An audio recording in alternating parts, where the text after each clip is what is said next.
So നമ്മളെന്ന് പറയാൻ പോകുന്ന ടോപ്പിക് എന്ന് പറയുന്നത് മനസ്സിലെ സമ്മർദ്ദം നിൻ്റെ വളർച്ചയെ തകർക്കുന്നുണ്ടോ, മെൻ്റൽ പ്രഷർ എന്നുള്ളതാണ്.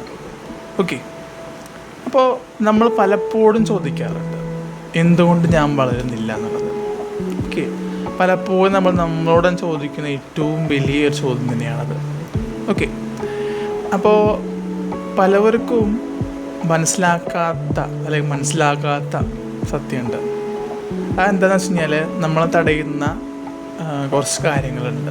ഓക്കെ, അപ്പോൾ ഏറ്റവും കൂടുതൽ നമ്മളെ തടയുന്നത് നമ്മളുടെ കഴിവല്ല, നമ്മളുടെ മനസ്സാണെന്നുള്ള സത്യം പലപ്പോഴും ആരും തിരിച്ചറിയാറില്ല. അതുകൊണ്ടാണ് മനസ്സിലെ സമ്മർദ്ദം നിൻ്റെ വളർച്ചയെ തകർക്കുന്നുണ്ടോ എന്നതിനെ കുറിച്ച് ടോപ്പിക്ക് ചെയ്യാൻ എന്നെ പ്രേരിപ്പിച്ച ഒരു കാര്യം എന്ന് പറയുന്നത്. ഓക്കെ, അപ്പോൾ മെൻ്റൽ പ്രഷർ എന്ന് പറയുന്നത് അതൊരു കാഴ്ചയില്ലാത്ത ശത്രുവാണ്. നമുക്ക് പുറത്തുനിന്ന് കാണാൻ പറ്റില്ല, ഇൻവിസിബിളാണ്. ഓക്കെ, ഇൻടാഞ്ചിബിളുമാണ്. ഓക്കെ, അപ്പോൾ നമുക്കത് പക്ഷെ അകത്ത് ഇങ്ങനെ തകർക്കും. നമുക്ക് കാണാൻ പറ്റാത്ത നമ്മൾ തകർക്കുന്ന ശക്തിയാണ് ഈ പറഞ്ഞ മെൻ്റൽ പ്രഷർ എന്ന് പറയുന്നത്. ഓക്കെ, അപ്പോൾ നമുക്ക് ഒരുപാട് ഗോൾസ് ഉണ്ടാവില്ല, ഒറ്റ ഗോൾ ഉണ്ടാവുള്ളൂ. പക്ഷെ ആ ഒരൊറ്റ ഗോള് നമ്മൾ അച്ചീവ് ചെയ്യാൻ വേണ്ടിയിട്ട് നല്ല രീതിയിൽ പരിശ്രമിക്കും. നമുക്ക് സ്വപ്നമുണ്ടാവും, അതുണ്ടാവും. പക്ഷെ പ്രഷർ വരുമ്പോൾ നമ്മൾ എന്ത് ചെയ്യും? നമുക്ക് ഒരുപാട് ഡൗട്ട് വരാൻ തുടങ്ങും. നടക്കില്ലേ, എന്നെക്കൊണ്ട് പറ്റുമോ, ശരിയായ വഴിയിലാണോ? ഓക്കെ, അപ്പോൾ ഗ്രോത്ത് എപ്പോഴും സ്ലോ ആണ്. അത് മനസ്സിലാക്കാതെ കീപ്പ് ചെയ്ത് പോകുന്നവർക്ക് അത്രയും ബുദ്ധിമുട്ടിലേക്ക് അവർ പോകുന്നതാണ്. ഓക്കെ, അപ്പോൾ ഈ മെൻ്റൽ പ്രഷർ വരാനുള്ള കാരണം എന്താണെന്ന് നമ്മൾ ചിന്തിച്ചിട്ടുണ്ടോ? പല കാരണങ്ങളുണ്ട്. അപ്പോൾ അതിൽ പ്രധാനമായിട്ടും വരുന്ന 4 കാരണങ്ങൾ ഞാൻ പറഞ്ഞുതരാം. ഓക്കെ, ഇപ്പം നിങ്ങളുടെ ജീവിതത്തിൽ നിങ്ങൾക്കത് അനുഭവിച്ചിട്ടുണ്ടെങ്കിൽ എന്ന് തന്നെ നിങ്ങൾക്കത് ഈസി ആയിട്ട് മാറ്റിയെടുക്കാൻ സാധിക്കും. ഓക്കെ, അപ്പോൾ അതിനെക്കുറിച്ച് പറയുകയാണെങ്കിൽ ഈ മെൻ്റൽ പ്രഷർ വരാനുള്ള ഒന്നാമത്തെ കാരണം എന്ന് പറയുന്നത് ഈ പാരൻസ് എക്സ്പെക്റ്റേഷനാണ്. അതായത് പാരൻസ് ഒന്ന് വിചാരിക്കും എൻ്റെ മോൻ ഡോക്ടർ ആവണം, അതുപോലെ തന്നെ വലിയൊരു വ്യക്തിയാവണം എന്നൊക്കെ ഉണ്ടാവും. പക്ഷെ ആ ഒരു കുട്ടിയുടെ ആഗ്രഹം എന്ന് പറയുന്നത് പാരൻസിൻ്റെ എക്സ്പെക്റ്റേഷനിൽ കടത്തി വെട്ടുന്നതായിരിക്കാം, അല്ലെങ്കിൽ അവരിൽ നിന്നും വ്യത്യസ്തമായിട്ടുള്ള ചിന്തയുള്ള എക്സ്പ്രഷൻ ആയിരിക്കാം. അപ്പോൾ പാരൻസിൻ്റെ എക്സ്പ്രഷൻ മീറ്റ് ചെയ്യാതെ വരുമ്പോൾ പാരൻസ് ഓട്ടോമാറ്റിക്കലി പ്രഷർ കൊടുക്കുമ്പോൾ മാനസികമായിട്ടുള്ള സമ്മർദ്ദം ആദ്യം തുടങ്ങും, ഫസ്റ്റ് സ്റ്റെപ്പ്. ഓക്കെ, രണ്ടാമത്തെ സ്റ്റെപ്പ് എന്ന് പറയുമ്പോൾ സോഷ്യൽ ജഡ്ജ്മെൻ്റാണ്.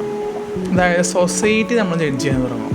അതായത് ഇവനെ ഇങ്ങനെയൊക്കെ ചെയ്യുന്നുണ്ട്, എന്നെക്കൊണ്ട് സാധിക്കില്ല. അപ്പോൾ ചുറ്റുള്ള എല്ലാവരും പറയുകയാണ് എന്നെക്കൊണ്ട് സാധിക്കില്ല. ഇപ്പോൾ നമ്മൾ വീഡിയോ ചെയ്യുമ്പോൾ തന്നെ നമുക്ക് ഒരുപാട് നെഗറ്റിവിറ്റി വരികയാണെന്ന് വിചാരിക്കാം, എന്നെക്കൊണ്ട് സാധിക്കില്ല എന്ന് പറയുകയാണെന്ന് വിചാരിക്കാം. ഞാൻ നിർത്തിക്കഴിഞ്ഞാൽ എൻ്റെ കഴിവ് ഞാൻ തന്നെ ചങ്ങലയിലിട്ട് പൂട്ടുന്ന പോലെ ആവും. അതുകൊണ്ട് ഞാനൊരിക്കലും ചെയ്യാൻ പാടില്ല. അതുപോലെ നിങ്ങളൊരിക്കലും ചെയ്യാൻ പാടില്ല. സൊസൈറ്റി പലതും പറയും, നെഗറ്റീവും പോസിറ്റീവും പറഞ്ഞ് ഒരുപാട് പേരുണ്ടാവും. മുന്നോട്ട് വെച്ച കാലം മുന്നോട്ടെന്ന രീതിയിൽ ചിന്തിക്കണം ആ സമയത്ത്. ഓക്കെ, അത് ചിന്തിക്കാതെ വരുമ്പോഴാണ് പ്രശ്നങ്ങൾ ഉണ്ടാകുന്നത്. ഇനി അടുത്തതാണ് പാസ്റ്റ് ഫെയിലിയേഴ്സ്. അതായത് നമ്മളുടെ മുന്നത തോൽവികളെ നമ്മൾ ഓവർകം ചെയ്യാൻ ശ്രമിക്കുമ്പോൾ അത് മനസ്സിലേക്ക് ഇങ്ങനെ വരുമ്പോൾ നമുക്ക് തകരാനുള്ള ചാൻസ്, നമ്മളുടെ ഇപ്പോൾ ഉള്ള ഒരു മോട്ടിവേഷൻ തകരാനുള്ള ചാൻസ് വളരെ കൂടുതലാണ്. നമ്മൾ നോക്കുകയാണെങ്കിൽ ഒരുപാട് ലെജൻസിനെ നമുക്കറിയാം. ഇപ്പോൾ ലയണൽ മെസ്സിയിൽ നിന്ന് നോക്കാം, തോറ്റാണ് അദ്ദേഹം ഒരു ട്രോഫി നേടിയത്, അല്ലേ, സ്വന്തം രാജ്യത്തിന് വേണ്ടിയിട്ട്. ഓക്കെ, അപ്പോൾ ആ ടീമിന് അത്രയും നാൾ തോപ്പിട്ടൊരു നായകൻ എന്ന് പറയുന്ന ഒരു പദവിയാണ് ലയണൽ മെസ്സി കിട്ടിയെങ്കിൽ ഒരു സമയത്ത് അദ്ദേഹം നിർത്താൻ വേണ്ടി തീരുമാനിച്ചു. പക്ഷെ നിർത്താതെ ആ തീരുമാനത്തെ മാറ്റി വെച്ചുകൊണ്ട് തിരിച്ചു വന്നു, ജയിച്ചു കാണിച്ചു. അപ്പം അതുപോലെ പാസ്റ്റിലെ ഫെയിലിയേഴ്സ് എപ്പോഴും നമ്മളൊരു ഊർജ്ജമാക്കിയെടുക്കുക, ജയിക്കാനുള്ളവൻ്റെ ഒരു ത്വര അല്ലെങ്കിൽ ഒരു ഊർജ്ജമാക്കിയെടുക്കുക. അപ്പോഴാണ് നമുക്ക് അവിടെ നിന്ന് രക്ഷപ്പെടാൻ സാധിക്കുന്നത്.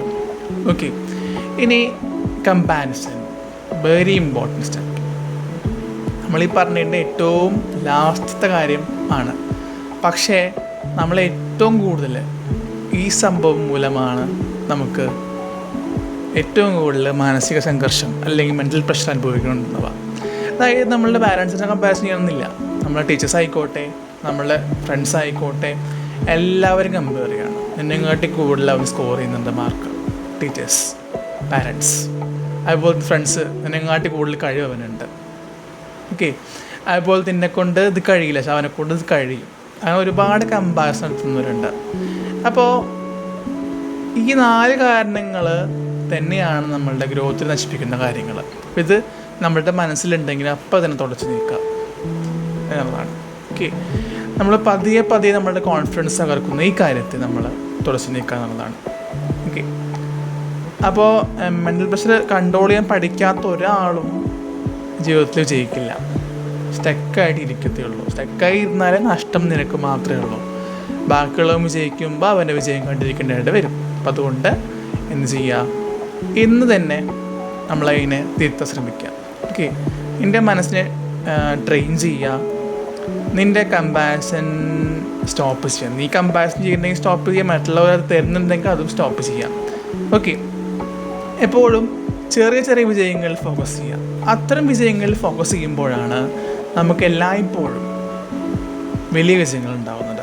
ഓക്കെ, പിന്നെ നമ്മൾ ബ്രേക്ക് എടുക്കാൻ പേടിക്കരുത്. നമുക്ക് റെസ്റ്റ് എടുക്കേണ്ട ആവശ്യമാണ്, റെസ്റ്റ് എടുക്കണം. എല്ലാ സമയത്തും റെസ്റ്റ് വേണ്ടതെന്നുണ്ടെങ്കിൽ നമ്മൾ എന്ത് ചെയ്യണം, മുന്നോട്ട് പോകുക തന്നെ വേണം. നമുക്ക് മെൻ്റൽ പ്രഷർ തകർക്കാൻ ഇതിനെക്കൊണ്ട് സാധിക്കും, അതിനെ ബ്രേക്ക് ചെയ്യാൻ സാധിക്കട്ടെ എന്ന് പറഞ്ഞുകൊണ്ട് ഇന്നത്തെ വീഡിയോ ഞാൻ അവസാനിപ്പിക്കുകയാണ്. അപ്പോൾ നിങ്ങളെല്ലാവരും നല്ല രീതിയിൽ നിങ്ങളുടെ മെൻ്റൽ പ്രഷറൊക്കെ നിങ്ങളുടെ മെൻ്റൽ പ്രഷറൊക്കെ നല്ല രീതിയിൽ എന്ത് ചെയ്യുക, ഓവർകം ചെയ്തിട്ട് നല്ല രീതിയിൽ ഹാപ്പി ആയിട്ട് ജീവിക്കാം. ഒറ്റ ജീവിതമേ ഉള്ളൂ, നല്ല രീതിയിൽ ജീവിക്കാം. Thank you.